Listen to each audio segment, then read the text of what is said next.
surprising, maybe to me and probably most people, being a meathead wrestler, MMA guy, whatever. Like you're reading Ron Paul back in whatever 2010, 11, whenever that was. Like, and you were telling me before we started recording that you have a goal this year to actually read 50 books. So you're actually quite a reader.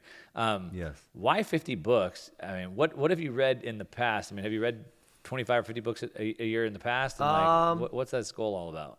Let's see. I think I can move this. Hopefully, I hope I don't mess up the whole podcast. But if you want to look, like my here we go.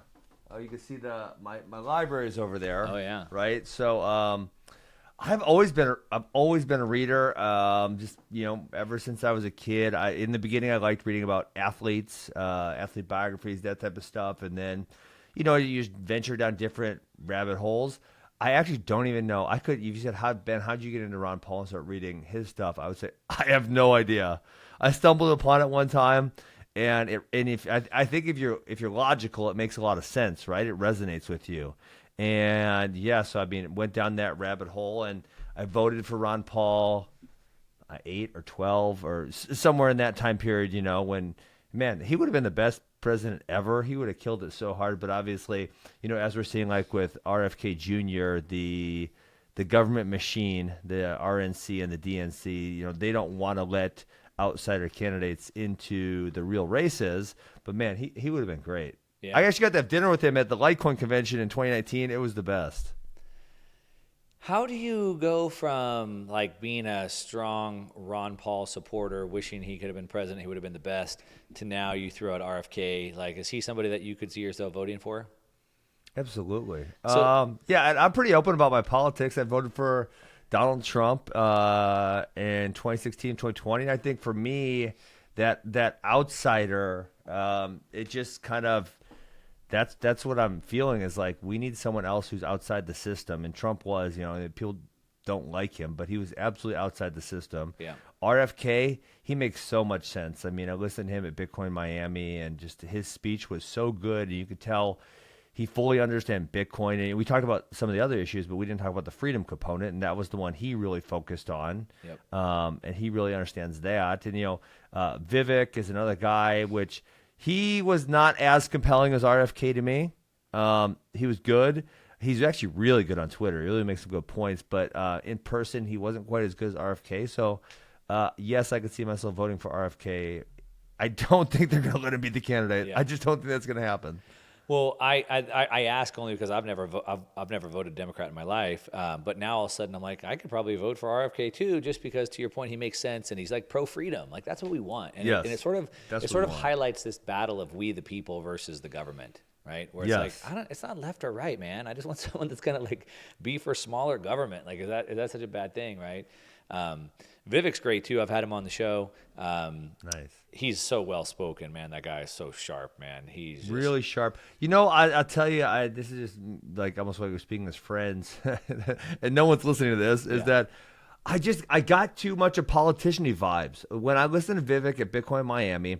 It felt like, hey, he's got a list of 8 checkpoints he wants to hit, and it's boom, boom, boom, boom, boom, and it kind of lacked the depth that RFK had, And so when you had to compare the two, when you listen to them both, it was just like, as a Bitcoiner, RFK was so much more compelling to me.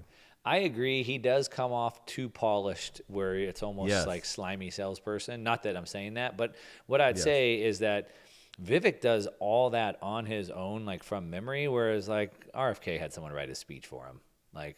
So like that's that's a big difference. So keep that in mind. But yeah, Vivek is like his whole thing was like, I want to challenge everybody. No one shows up with any notes, no teleprompters. Let's just go, just us.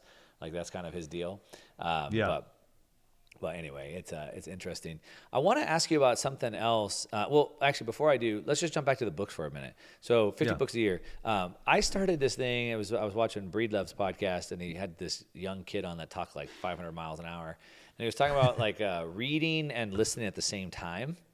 Whoa. And so I've started to download Audible books and buy them. And then I put my headphones in. The same book. Yeah, you read and listen at the same time. And I can turn the speed up to like 3x. And then because you're reading and at the same time, like you're getting like total comprehension. And wait, you can read at 3x speed on Audible?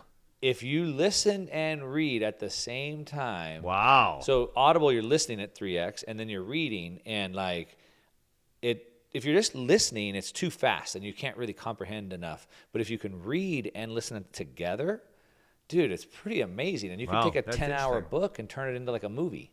It's like a 2.5-hour movie now. Wow. I've never tried that. I do listen. So it was 50 books between listening and reading, and I think it's going to be 20-30 split or somewhere in there. I did 30 books in 2021 maybe, or 2020 at some point back then. And I don't know. It felt like I kind of had a lot of books on my shelf come January 1, and I'm like, I want to do something I think is going to be kind of challenging, and so here's what I'm going to do. And I love throwing in the earbuds and, working out. Or I have 10 acres, so I get the chainsaw and burn stuff a lot, and that's a lot of fun for me. So, throw the earbuds in, listen to a book, and go chainsaw some stuff. Where's 10 acres? What state do you live in? I'm in Wisconsin. Oh, okay. I'm in California, but we bought some acreage out in Texas, and man, nice. This winter with the freezes, we had all these trees that came down. Oh man, it was so much work. That's another topic. But it's so much fun. I don't know about your life, but I'll tell you about my life. My life is I kind of do a lot of things where it affects other people, right? And so I have a responsibility. And so it's like any decision I make is going to get second guessed, or sometimes I have questions, or I have to explain something. And when you just go outside with your chainsaw and just start chopping stuff up and no one gives a damn, it's so much fun. Meaning as opposed to being in front of like public scrutiny on everything?